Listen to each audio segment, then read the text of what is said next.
میخوایم 672 رو با رسم شکل تقسیم فرایندی انجام بدیم و بر 3 تقسیم بکنیم.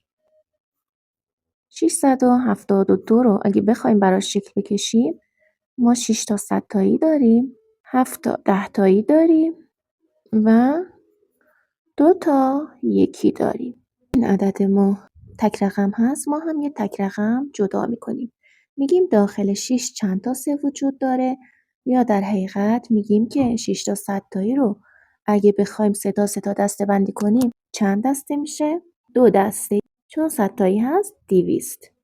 حالا که توی خارج قسمت عدد گذاشتم باید ضرب در 3 بکنم، میشه 600. منها میکنم، صفر میشه نمی نویسم، 72. حالا رسیدم به مرحله دهگان. داخل 7 تا 10 تایی چند دسته 3 تایی دارم؟